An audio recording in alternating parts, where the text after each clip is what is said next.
Good morning students, कैसे हैं आप सब। तो अभी हम बायोलॉजी में जितना पढ़ चुके हैं उसके आगे का पढ़ेंगे। बायो में हम चैप्टर 5 पढ़ रहे थे।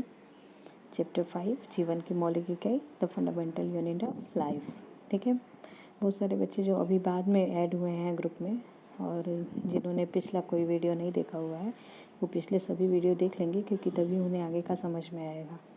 ठीक है, जो भी आप एक क्रम में चलेंगे तो आपको चैप्टर्स पूरी तरह से समझ में आएंगे, नहीं तो फिर काफ़ी दिक्कतें होंगी आपको। ठीक है, तो कोशिका के बारे में हमने पढ़ा है। कोशिका को सेल कहते हैं, सेल क्यों कहा जाता है इसके बारे में हमने पढ़ा। फिर कोशिका कितने प्रकार की होती हैं, साथ ही साथ अगर कोशिका के आधार पे जीव कितने प्रकार के होते हैं, एक कोशिकीय जीव किसे कहते हैं, बहुकोशिकीय जीव किसे कहते हैं, ये सब हमने पढ़ा। सबसे पहले कोशिका का पता किसने लगाया, किसने सबसे पहले केंद्रक के बारे में बताया। ठीक है, ये सारी चीज़ें हमने पढ़ा है। कोशिका सिद्धांत किसे कहते हैं पढ़ा है ना हम लोगों ने, तो याद भी होगा आप सबको। कुछ क्वेश्चंस थे इसमें जो मैंने आपको पिछली बार क्लास में बताया था इसको लिखने के लिए, जैसे कोशिका की खोज किसने और कैसे की, कोशिका को जीवन की संरचनात्मक व क्रियात्मक इकाई क्यों कहते हैं, इन सब के बारे में। फिर हमने पढ़ा था कोशिका के भाग के बारे में। तो कोशिका के 3 भागों के बारे में हमने पढ़ा था। केंद्रक, कोशिका द्रव्य के बारे में हम पढ़ ही रहे थे, और साथ ही साथ प्लाज्मा झिल्ली। फिर प्लाज्मा झिल्ली किससे बना होता है इसके बारे में भी हमने पढ़ा था। प्लाज्मा झिल्ली का निर्माण किससे हुआ था। जब ये ओवर होगा ये चैप्टर, तो उसके बाद से मैं आपको चैप्टर से रिलेटेड आपसे कुछ क्वेश्चंस भी करूँगी जिसके आंसर आपको देने होंगे। इसके लिए आपको ये है कि हमेशा इस चैप्टर को रिवाइज करते रहिए। जो भी आप नोट्स प्रिपेयर कर रहे हैं, नोट्स लगभग जितने लोग भेज रहे हैं सभी के नोट्स सही है, तो जो आप नोट्स प्रिपेयर कर रहे हैं उन्हें आपको याद भी करना है, साथ साथ याद करते रहना है। केवल नोट्स बनाना नहीं है, उन्हें याद भी करना है। ठीक है, तो अभी हमने प्लाज्मा झिल्ली के बाद से केंद्रक, प्लाज्मा झिल्ली, कोशिका द्रव्य में भी हमने कुछ कोशिकांगों के बारे में पढ़ा था। कोशिकांग कौन कौन से थे याद है आपको। तो हमने अंतर्द्रव्यी जालिका पढ़ा था नहीं, अंतर्द्रव्यी जालिका कार्य क्या होता है उसका, कितने प्रकार के होते हैं, कितने प्रकार के होते हैं अंतर्द्रव्यी जालिका, 2 प्रकार के। कौन कौन से, RER और SCR। हमने देखा भी था कि दोनों के कार्य क्या होते हैं, अलग अलग होते हैं। फिर हमने काल्ची उपकरण के बारे में भी देखा। अच्छा, एक बात एक चीज़ अगर आपको याद है क्या कि निराविषीकरण करने में, अगर मान लीजिए कोई विष है या दवा है, तो दवा के निराविषीकरण में किसकी भूमिका होती है, SER की। किसकी, SER, चिकनी अंतर्द्रव्यी जालिका। किसी भी दवा को अगर या विष को निराविषीकरण करना है, उसके प्रभाव को समाप्त करना है, तो इसमें सबसे महत्वपूर्ण भूमिका होती है SER की। SE गाल्जी उपकरण जो है, तो गाल्जी उपकरण का काम क्या होता है, ये पैकेजिंग का काम। ठीक है, पैक करते हैं। और क्या पैक करते हैं, जो भी ER में जो पदार्थ बने होते हैं, ER में क्या क्या बना होता है, वसा और प्रोटीन। याद होगा आपको कि जो एंडोप्लाज्मिक रेटिकुलम है वो वसा का निर्माण करता है और प्रोटीन का निर्माण करता है। तो वसा और प्रोटीन जो बनते हैं उनको पैक करने का काम कौन करता है, पैकेजिंग करता है गाल्जी उपकरण। तो ये था जो अब तक हम लोगों ने जो पढ़ा है। ठीक, अच्छा, इसमें एक और चीज़ है जो मैंने आपको बताया नहीं, यहाँ कैमिलोगाल्गी के बारे में है। कैमिलोगाल्जी, जिन्होंने गाल्जी गाय के बारे में बताया था, तो जब हम जो खोजा उसके बारे में तो हमने जान लिया कि इन्होंने क्या खोज की, लेकिन खोजकर्ता के बारे में भी जानना तो हमारा ही दायित्व है।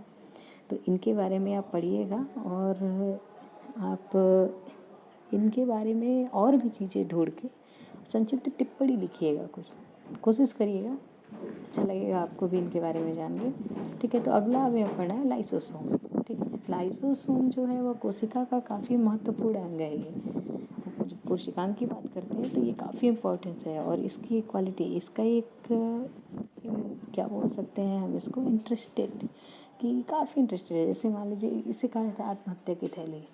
अब आप सबके दिमाग में आत्महत्या की थैली का मतलब क्या, तो आइए जानते हैं इसे आत्महत्या की थैली क्यों कहते हैं और ये है क्या। तो अगर हम संरचनात्मक दृष्टि से देखें तो मान लीजिए जैसे एक बड़ा सा बैग है, ठीक है, और एक बड़े से बैग के अंदर आपने पॉलीथीन में पानी भर के रख दिया है। पानी मैंने इसलिए आपको समझ में आने के लिए मैंने बताया। ठीक वैसा ही स्ट्रक्चर होता है लाइसोसोम का। जैसे लाइसोसोम जो है वो जाहिर से कोशिकांग है, तो दोहरी झिल्ली से बना हुआ एक कोशिकांग है। अब इस कोशिकांग के अंदर क्या होता है, एक झिल्ली से घिरी हुई संरचना होती है इस कोशिकांग के अंदर। और उस झिल्ली के अंदर जैसे हमने बताया कि मान लीजिए बैग में हमको पानी भरना है उस झिल्ली के अंदर, तो यहाँ क्या होता है, उस झिल्ली के अंदर पाचक एंजाइम्स होते हैं। क्या होते हैं, पाचक एंजाइम्स। और इन एंजाइम्स को बनाता कौन है, RER। देखिए जो भी निर्माण का कार्य है RER मैक्सिमम निर्माण कार्य कर रहा है। तो RER इन एंजाइमों को बनाता है और ये एंजाइम भरे किस में होते हैं, लाइसोसोम के अंदर झिल्ली से घिरी हुई संरचना में। ठीक है, अब लाइसोसोम है क्या, तो कोशिका का अपशिष्ट निपटाने वाला तंत्र। अपशिष्ट का मतलब जो भी वर्ज्य पदार्थ कोशिका में कुछ भी निर्मित होता है, पहले भी मैंने आपको बताया कि अगर एक लकड़ी का काम ही होता है तो अगर एक फर्नीचर बनाया जा रहा है तो आप देखते हैं उसमें बहुत सारे लकड़ी के बुरादे निकलते हैं, जो अपशिष्ट होते हैं उनको हटाना होता है। ठीक है, ऐसे ही अगर कोशिका में भी निर्माण कार्य हो रहा है तो जब भी निर्माण कार्य होगा कुछ ना कुछ तो वेस्ट मटेरियल निकलेंगे ही निकलेंगे। उन वेस्ट मटेरियल को अगर वो ना निपटाया जाए तो वो अंदर ही कूड़ा के रूप में भरता चला जाएगा और कोशिका क्या होगी, खराब नष्ट हो सकती है ना। मान लीजिए कि अगर आप डेली अपने घर का कचरा बाहर फेंकते हैं और नगर पालिका वाले उसे न लेके जाएं तो भी नष्ट हो सकता है। ठीक है, ऐसे ही यहाँ है। तो इसलिए एक तरह समझिए ये सफाई कर्मी है लाइसोसोम, कोशिका का क्या है, सफाई कर्मी है। ठीक, साफ करता है, अपमार्जक है। तो लाइसोसोम कोशिका का अपशिष्ट, ध्यान से इस चीज़ को हमेशा दिमाग में रखिएगा कि जो लाइसोसोम है वह कोशिका का क्या है, अपशिष्ट निपटाने वाला तंत्र है। कोशिका का अपशिष्ट निपटाने वाला तंत्र है। ये करता क्या है, ये बाहरी पदार्थ एवं कोशिका अंगों के टूटे फूटे भागों को पाचित करके कोशिका को साफ करता है। जो बाहर से आए हुए पदार्थ होते हैं कोशिका में उनको भी ये साफ करता है। साथ ही साथ कोशिका अंगक में अगर कोई कोशिकांग टूट गया है उनको हटाएगा, या कुछ बना तो उसमें जो वर्ज्य पदार्थ बने उनको भी हटाएगा। कोशिका अब बाहरी पदार्थ क्या है, यहाँ देखिए आगे दे रहा है, कोशिका के अंदर आने वाले बाहरी पदार्थ जैसे बैक्टीरिया अथवा भोजन तथा पुराने अंगक, जो भी पदार्थ आ रहे हैं चाहे वो बैक्टीरिया है, भोजक है, जो भी भोजन है या फिर जो पुराने अंग हैं, उन सभी को ये लाइसोसोम क्या करता है, सभी को लाइसोसोम का काम होता है उनको हटाना। ठीक है, तो ये जो भी पदार्थ हैं वो लाइसोसोम में चले जाते हैं और लाइसोसोम क्या करता है, उन्हें छोटे छोटे टुकड़ों में तोड़ देता है। चाहे वो क्या क्या चला जाता है लाइसोसोम के अंदर, चाहे बाहर से आने वाले कोई बैक्टीरिया हैं, ठीक है, भोजन है, या फिर पुराने अंगक हैं जो खराब हो रहे हैं या क्षतिग्रस्त हैं, वे सब लाइसोसोम में जाएंगे। लाइसोसोम के अंदर क्या है, एंजाइम्स से भरी हुई थैली है। वो थैली क्या करता है, वो एंजाइम्स उन कणों को छोटे छोटे टुकड़ों में तोड़ देते हैं। लाइसोसोम में बहुत शक्तिशाली पाचनकारी एंजाइम होते हैं। लाइसोसोम में क्या होता है, पाचनकारी एंजाइम होता है जो काफ़ी शक्तिशाली होता है और ये जटिल पदार्थों को सरल पदार्थों में तोड़ देते हैं। कोशिकीय चयापचय, चयापचय का मतलब मैंने आपको बताया था कुछ बनना और कुछ टूटना, यानी अपचयन और उपचयन दोनों जब एक साथ हम नाम लेते हैं तो चयापचय कहते हैं, मेटाबॉलिज्म। तो कोशिकीय चयापचय में व्यवधान के कारण जब कोशिका क्षतिग्रस्त या मृत हो जाती है, जब भी इस उपचयन और अपचयन की प्रक्रिया में कोई रुकावट आती है, कोई भी कारण हो सकता है, जैसे मान लीजिए कि किसी को चोट लग गई, तो अब चोट लगी तो वहाँ की कोशिकाएं तो डैमेज हुई हैं। अब वहाँ की जब कोशिकाएं डैमेज हुई है तो जो निर्माण कार्य कर रहा है वहाँ जो भी हो रही है, अब वह काम रुक जाएगा और क्षतिग्रस्त या मृत कोशिकाएं हो जाएंगी वो। तो उस समय क्या होता है, ये लाइसोसोम फट जाता है। जैसे मान लीजिए किसी कोशिका के अंदर कुछ कोशिकांग टूट गए हैं, तो जैसे ही कुछ कोशिकांग नष्ट हो गए, अब एक कोशिका है उसके अंदर माइटोकॉन्ड्रिया ही नष्ट हो गया है। ठीक है, केवल एक कोशिका की बात करते हैं, किसी बहुकोशिकीय जीव में किसी एक कोशिका के अंदर का माइटोकॉन्ड्रिया खराब हो गया या केंद्रक ही काम नहीं कर रहा है, केंद्रक ही टूट गया, उस समय उस कोशिका के अंदर के जो लाइसोसोम होती है वो क्या होती है, फट जाएगी। जब लाइसोसोम फटेगा तो जो एंजाइम लाइसोसोम के अंदर थे अब वो कहाँ फैल जाएंगे, पूरी कोशिका के अंदर। और जैसे ही पूरी कोशिका के अंदर फैलेंगे तो कोशिका के सभी कोशिकांगों को यह पचा देंगे और जब पाचित कर देंगे तो कोशिका स्वतः नष्ट हो जाएगी। इसीलिए लाइसोसोम को कहा जाता है आत्मघाती थैली। आत्मघाती का मतलब क्या है, जो खुद नष्ट होके अपनी आसपास की चीज़ों को भी नष्ट कर दे। जानते ही होंगे आपने, काफ़ी कुछ आप देखते सुनते रहते हैं। तो आत्मघाती थैली का मतलब यही होता है। तो यही है, अगर लाइसोसोम में कुछ कोशिकाएं काम करना बंद कर देते हैं, मृत हो जाते हैं, तो उस वक्त जो लाइसोसोम होता है वो स्वतः क्या होता है, फट जाता है। फटता है तो उसके पाचक एंजाइम फैल जाते हैं पूरी कोशिका में और पूरी कोशिका में फैलने के कारण वो समस्त कोशिका का पाचन कर देते हैं।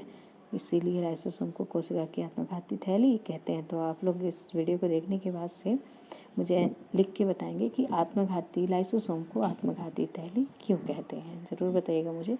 नेक्स्ट जो हमारा कोशिकांग है वह है माइटोकॉन्ड्रिया। ये भी अपने आप में बहुत खास है। माइटोकॉन्ड्रिया समझिए पावर हाउस। देखिए यहाँ है भी माइटोकॉन्ड्रिया को कोशिका का बिजली घर कहते हैं। माइटोकॉन्ड्रिया को क्या कहा जाता है, कोशिका का बिजली घर। बिजली घर यानी पावर हाउस। तो पावर हाउस में होता क्या है, अभी हमारा जो बिजली घर जो भी है पावर हाउस आप देखते होंगे जहाँ से विद्युत आता है, तो उस बिजली घर से बिजली आती है ना, और उसी बिजली से तो बहुत सारी ऊर्जा की चीज़ें ऊर्जा उत्पन्न होती है। तो अब माइटोकांड्रिया जो है यह भी दोहरी झिल्ली का बना होता है। हमने पहले ही पढ़ा है कि कोशिका के अंदर के समस्त कोशिकांग दोहरी झिल्ली से बने होते हैं, मैक्सिमम दोहरी झिल्ली से बने होते हैं। तो और दोहरी झिल्ली में जो बाहरी झिल्ली होती है वह छिद्रित होती है, कुछ स्ट्रक्चर माइटोकांड्रिया का होता है।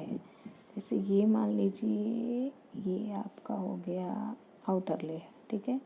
अब जो इंटरनल लेयर होगा वो आपका होगा जैसे ऐसे हो गया, ठीक है। ये कुछ इस तरह के स्ट्रक्चर होते हैं माइटोकांड्रिया के। अब आप डायग्राम में ढूंढिएगा कैसा स्ट्रक्चर कहाँ पे बना हुआ है, बहुत बेहतर ऐसे नहीं बन पा रहा है, लेकिन माइटोकांड्रिया का कुछ ऐसे स्ट्रक्चर होता है। तो देखिए बाहरी झिल्ली जो होती है वो छिद्रित होती है, झिल्ली है ना, इसमें जगह जगह क्या होते हैं, पोर्स होते हैं, छोटे छोटे डॉटेड यहाँ पे पोर्स होते हैं, जहाँ के छिद्र के द्वारा ही बाहर से पदार्थ अंदर प्रवेश करते हैं, ठीक है। और जो आंतरिक झिल्ली होती है, देखिए भीतरी झिल्ली बहुत अधिक वलित होती है। देखिए ऐसे से ये मुड़ा मुड़ा बनाया गया है ना, ऐसे मुड़ा हुआ है जगह जगह से, तो भीतरी झिल्ली जो क्या होती है वो वलित होती है। और ये वलय एटीपी बनाने वाली रासायनिक क्रियाओं के क्षेत्र को बड़ा बनाती हैं। जब भी अगर देखिए ये एक जब सीधी लाइन में हमने बाहरी लेयर बनाया तो इसका क्षेत्रफल अंदर जो बनाया गया है वलित लेयर्स उसके क्षेत्रफल से क्या होगा, कम हो गया। जब भी किसी के क्षेत्रफल को बढ़ाना होता है तो वहाँ रिंग्स कम जगह में हम चाहते हैं ज़्यादा क्षेत्रफल घेरे, तो वहाँ पे क्या होता है वलय बनाया जाता है। वलय का मतलब रिंग बनाना, मुड़ाव बनाना। तो ये मुड़ने के कारण क्षेत्रफल क्या होता है, बढ़ जाता है, और जितना अधिक क्षेत्रफल बढ़ेगा उतना ही ज़्यादा एटीपी का निर्माण होगा। अब एटीपी क्या है, ये भी आपके लिए काफ़ी नया है ना। तो जीवन के लिए आवश्यक विभिन्न रासायनिक क्रियाओं को करने के लिए माइटोकांड्रिया एटीपी के रूप में ऊर्जा प्रदान करते हैं। हमको जो कोशिकाओं को ऊर्जा चाहिए वह ऊर्जा ऐसे नहीं सूर्य की ऊर्जा के रूप में या फिर विद्युत ऊर्जा के रूप में ऐसे नहीं चाहिए, उनको ऊर्जा एक विशेष फॉर्म में चाहिए, और वह ऊर्जा होती है उनकी एटीपी के रूप में। एटीपी का पूरा नाम याद रखिएगा हमेशा, एडिनोसिन ट्राई फास्फेट। क्या होता है, एडिनोसिन ट्राई फास्फेट। तो इसी एटीपी के रूप में उनको ऊर्जा चाहिए होता है, ठीक है। तो यह एटीपी बनाता कौन है, माइटोकांड्रिया। और माइटोकांड्रिया में भी कौन, माइटोकांड्रिया का जो आंतरिक स्तर होता है वहीं पे एटीपी का निर्माण होता है, और एटीपी के रूप में कोशिकाओं को ऊर्जा प्रदान की जाती है। अब देखिए शरीर नए रासायनिक यौगिकों को बनाने तथा यांत्रिक कार्य के लिए एटीपी में संचित ऊर्जा का उपयोग करता है। एटीपी का उपयोग तो किसी भी नए रासायनिक यौगिक का निर्माण करना हो या कोई यांत्रिक कार्य करना हो, जैसे आपको चलना है, आपको बोलना है, साइकिल चलाना है, पढ़ना है, पढ़ने में भी जैसे हाथ को हिलाना है, जो भी यांत्रिक कार्य आप कर रहे हैं, तो हर यांत्रिक कार्य करने के लिए जो हमको ऊर्जा चाहिए वो ऊर्जा संचित होती है एटीपी के रूप में, ठीक। और यह एटीपी कहाँ संचित होता है, माइटोकांड्रिया के अंदर, यानी पूरी ऊर्जा हमारी कहाँ है, माइटोकांड्रिया में है। और इस प्रकार माइटोकांड्रिया क्या है, एक अद्भुत अंगक है। और क्यों है, क्योंकि इसमें उसका अपना डीएनए तथा राइबोसोम होता है। इसके पहले हमने केवल केंद्रक के बारे में पढ़ा कि केंद्रक में डीएनए होता है और केंद्रक में राइबोसोम पाया जाता है, लेकिन केंद्रक के अलावा अगर अपना डीएनए वाला कोई अंगक है तो वह है माइटोकांड्रिया। और अपना डीएनए होता है तो माइटोकांड्रिया क्या करता है, अपना ही प्रोटीन बनाता है, अपना कुछ प्रोटीन वो माइटोकांड्रिया स्वयं बनाता है। तो ध्यान रखिएगा जब भी कभी पूछा जाए कि क्या माइटोकांड्रिया का खुद का डीएनए होता है, तो आप बताएंगे कि हाँ माइटोकांड्रिया का अपना स्वयं का डीएनए होता है, जिससे वह अपने कुछ प्रोटीन का निर्माण स्वयं करते हैं, ठीक है। तो ये था mitochondria, power house of the cell, कोशिका का बिजली घर। अगला है प्लास्टिड, ठीक है। प्लास्टिड को हिंदी में कहते हैं कवक। प्लास्टिड का मतलब क्या होता है, लवक, सॉरी फॉर मिस्टेक। प्लास्टिड को हम कहते हैं हिंदी में लवक। काफ़ी दिक्कतें हो रही हैं ऐसे आप लोगों को बताने में, लिखने में, करने में, चलिए काफ़ी प्रॉब्लम्स है। तो प्लास्टिड का मतलब क्या होता है, लवक होता है। प्लास्टिड केवल पादप कोशिकाओं में स्थित होते हैं। किसमें पाए जाते हैं, पादप कोशिका।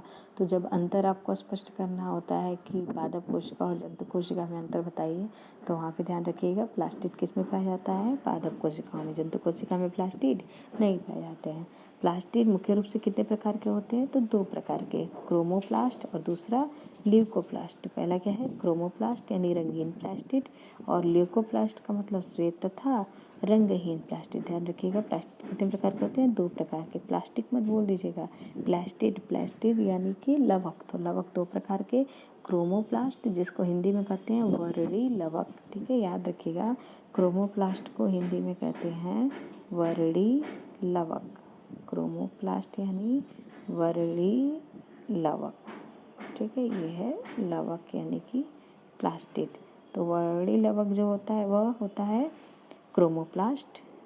ठीक है, और ल्यूकोप्लास्ट जो होता है वे श्वेत अथवा रंगहीन प्लास्टिड कहा जाता है, या हम अगर हिंदी में बात करें तो हम उसको कह सकते हैं अवर्णी लवक। याद रहेगा, 2 प्रकार के प्लास्टिड।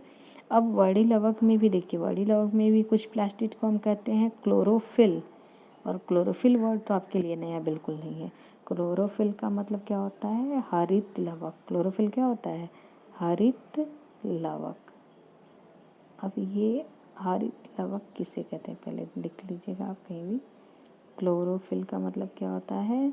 हरित लवक। देखिए यहाँ दिया है, अब पढ़िए, जिस क्रोमोप्लास्ट में क्लोरोफिल वर्णक होता है उसे क्लोरोप्लास्ट कहते हैं। ठीक है, तो जिस क्रोमोप्लास्ट में, क्रोमोप्लास्ट का मतलब रंगीन प्लास्टिड, जिस क्रोमोप्लास्ट में क्लोरोफिल वर्णक पाया जाता है उसे क्लोरोप्लास्ट कहते हैं। और इस क्लोरोप्लास्ट की बड़ी इम्पोर्टेंस है पौधों में। जब आपने प्रकाश संश्लेषण पढ़ा होगा, 6th to 8th क्लास में पढ़ते आए होंगे प्रकाश संश्लेषण, तो प्रकाश संश्लेषण में आपने पढ़ा होगा कि पौधे पर्णहरिम की सहायता से, पढ़े हैं ना आपने। तो ये जो पर्णहरिम है वो पर्णहरिम कहाँ है? ये क्लोरोप्लास्ट ही तो है। तो पौधों में क्लोरोप्लास्ट प्रकाश संश्लेषण के लिए बहुत आवश्यक होते हैं। क्लोरोप्लास्ट में क्लोरोफिल के अतिरिक्त पीले और नारंगी रंग के वर्णक भी होते हैं, केवल हरा ही वर्णक नहीं होगा, हरा वर्णक तो रहता ही है, साथ ही साथ उसमें उस क्लोरोप्लास्ट में पीले और नारंगी वर्णक भी होते हैं।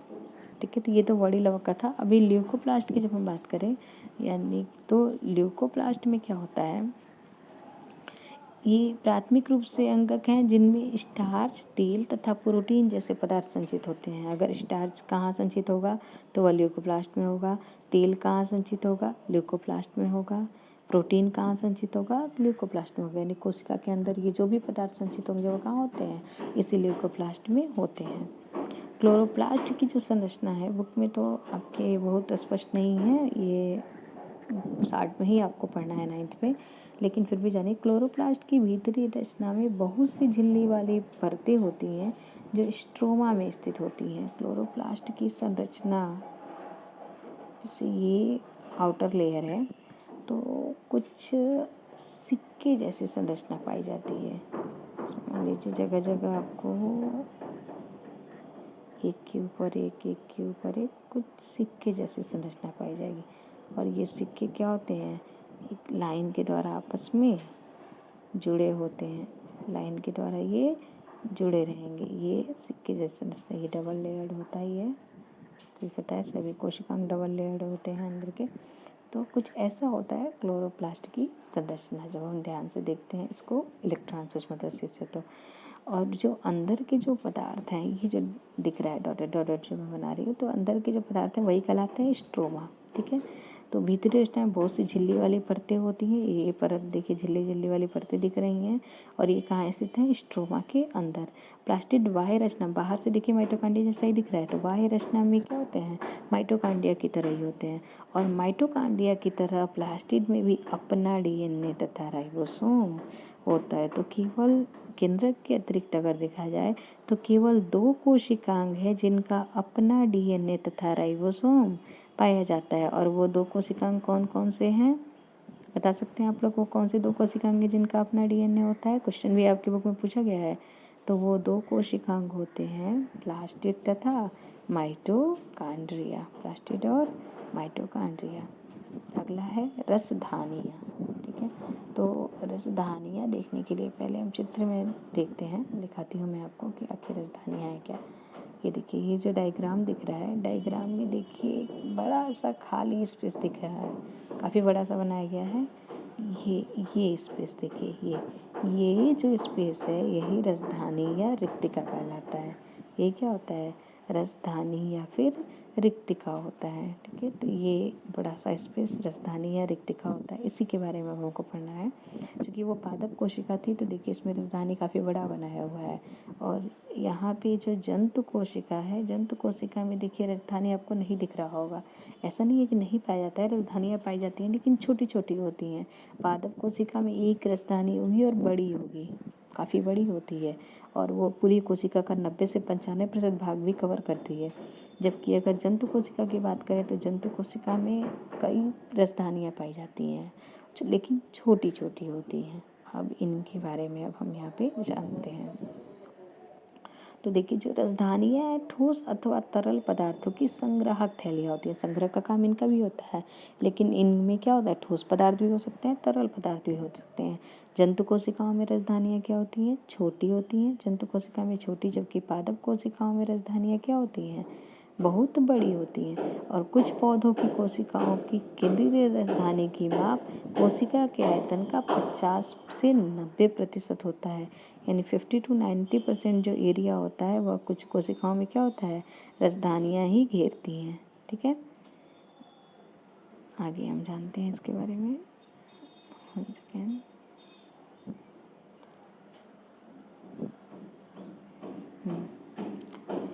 पादप कोशिकाओं की राजधानियों में कोशिका द्रव्य भरा होता है। पौधे की जो कोशिकाएं हैं उनमें क्या होगा? कोशिका द्रव्य होगा। किसी भी कोशिका के अंदर कोई पदार्थ होता है उसे हम कोशिका द्रव्य ही कहते हैं।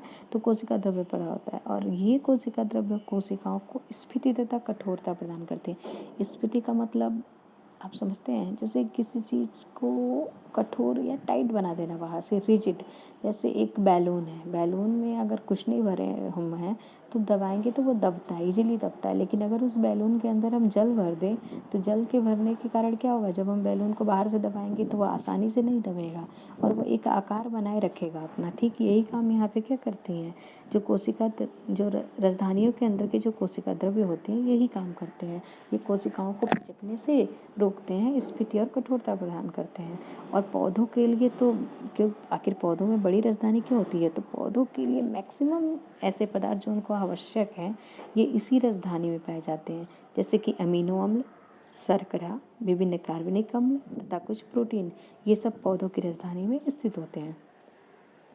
जो एक कोशिकीय जीव हैं जैसे अमीबा, एक कोशिकी का मतलब ऐसे जीव जिनमें केवल एक कोशिका पाई जाती है। तो एक कोशिकीय जीव जैसे अमीबा की खाद्य राजधानी में उनके द्वारा उपभोग में लाए गए खाद्य पदार्थ होते हैं। जो भी चीज़ें वो खाते हैं, जो भी ग्रहण करते हैं, अमीबा जो अमीबा कैसे भोजन ग्रहण करता है इसके बारे में आपको मैंने बताया है? शायद मैंने नहीं बताया। अमीबा जो होता है देखिए उसके ग्रहण करने की जो प्रक्रिया होती है थोड़ी सी यूनिक होती है। जैसे मान लीजिए, पहले तुम जानते कि अमीबा का अपना कोई भी आकार नहीं होता है। सपोज कीजिए ये अमीबा है, ठीक है। तो जैसे ही कोई फूड पार्टिकल इसके यहाँ पास में आया, ठीक है, जैसे अमीबा के पास में कोई फूड पार्टिकल आता है, अमीबा करता क्या है? ये जो इसका बाहरी लेयर है जो स्यूडोपोडिया हम कहते हैं इसको, तो यह अपने स्यूडोपोडिया से इस भोजन को क्या करता है? कवर कर लेता है। यहाँ से इधर और इधर से ये क्या करेगा? ये अपना आकार परिवर्तित कर सकता है। तो इस अपने स्यूडोपोडिया से एक दूसरे चित्र के माध्यम से मैं आपको बताती हूँ। जैसे ये होगा क्या? अब अमीबा अपना आकार क्या करेगा? बदल लेगा। अब जो फूड पार्टिकल यहाँ दिख रहा था वो फूड पार्टिकल यहाँ आ गया, और बाद में यहीं से ये इसकी कोशिकाओं के द्वारा ही फूड पार्टिकल अंदर प्रवेश कर जाता है। ठीक, तो ये अमीबा का भोजन ग्रहण करने की विधि होती है, ठीक है, जिसको हम एंडोसाइटोसिस की क्रिया भी कहते हैं, जिसके द्वारा अमीबा अपना भोजन ग्रहण करता है। तो अमीबा जो भी भोजन उपभोग में लाता है वो उस भोजन वो जो भोजन होते हैं वो अमीबा की राजधानी में ही रहते हैं। कहाँ रहते हैं? अमीबा की राजधानी में। कुछ एक कोशिकीय जीवों में विशिष्ट राजधानियों के अतिरिक्त जल तथा कुछ अपशिष्ट पदार्थों को शरीर से बाहर निकालने में भी महत्वपूर्ण भूमिकाएं निभाती हैं। कुछ एक कोशिकीय जीव है तो उनमें राजधानी क्या करती है? अंदर अगर अतिरिक्त जल है तो वह राजधानी के माध्यम से बाहर निकल जाएगा। अपशिष्ट पदार्थ है तो वो भी राजधानियों के माध्यम से बाहर निकल जाएगा। अब आते हैं क्वेश्चंस पे। चलिए देखते हैं आपको आते भी है या नहीं। क्या आप 2 ऐसे अंगकों का नाम बता सकते हैं जिनमें अपना अनुवांशिक पदार्थ होता है? तो आप ये वीडियो देखने के बाद से मुझे आंसर लिख के इसके भेजेंगे आप। सेकंड है, यदि किसी कोशिका का संगठन किसी भौतिक अथवा रासायनिक प्रभाव के कारण नष्ट हो जाता है तो क्या होगा? अगर मान लीजिए कोशिका नष्ट हो गई, संगठन नष्ट हो गया, उसमें के कुछ कोशिकांग नष्ट हो गए, तो क्या होगा? आपको आंसर बताना है। थर्ड है, लाइसोसोम को आत्मघाती थैली क्यों कहते हैं? आपको बताया गया है, वीडियो को ध्यान सुनिएगा और आंसर जरूर बताइएगा। फिर कोशिका के अंदर प्रोटीन का संश्लेषण कहाँ होता है? अभी ये आपकी बारी है बताने की कि आपने वाकई में इस वीडियो को ध्यान से सुना है या नहीं। तो आप अगर ध्यान से सुने होंगे और पढ़े होंगे तो आप मुझे इन सभी के आंसर्स देंगे। कुछ और चीज़ें इसमें जानते हैं। प्रत्येक कोशिका की अपनी एक संरचना होती है। हर कोशिका की संरचना क्या होती है? अपनी खुद की होती है, सब अलग अलग होती हैं, जिसके द्वारा वे विशिष्ट कार्य, जैसे कुछ कोशिकाएं श्वसन का काम करती हैं, कुछ कोशिकाएं पोषण का कार्य करती हैं, तो कुछ कोशिकाएं अपशिष्ट पदार्थों के उत्सर्जन का काम करती हैं, तो कुछ नई प्रोटीन बनाने में कार्य करती हैं। तो सभी कोशिकाओं की अपनी एक संरचना होती है और सबका अलग अलग कार्य होता है। विशिष्ट कार्य का मतलब अलग कार्य। तो ऐसा क्यों होता है? तो ऐसा उनकी झिल्ली तथा अंगकों की विशिष्ट संरचना के कारण संभव हो पाता है। जो उनकी झिल्ली की संरचना, अंगकों की संरचना, उसके कारण पता चलता है। तो अतः कोशिका जो है सजीवों की एक मूलभूत संरचनात्मक इकाई है और यह जीवन की एक मूलभूत क्रियात्मक इकाई भी है। तो क्रियात्मक का यहाँ आपको आंसर यहाँ पे दिया गया है, ठीक है। अब जो नेक्स्ट टॉपिक रहेगा कोशिका विभाजन। तो कोशिका विभाजन भी काफ़ी इम्पॉर्टेंट टॉपिक है आपके लिए, तो इसके बारे में हम लोग नेक्स्ट वीडियो में पढ़ेंगे। अभी जितना आपको पढ़ाया गया है उसके बेसिस पे ये आपने क्या सीखा, इसमें आप मैक्सिमम चीज़ें पढ़ सकते हैं। इसे पढ़िएगा, आपको चैप्टर्स भेजे गए हैं तो उसे ध्यान से पढ़िएगा और उसके बेसिस पे आप अभ्यास कार्य को करने का प्रयास करिएगा। आप मैक्सिमम क्वेश्चंस इसमें से कर पाएंगे।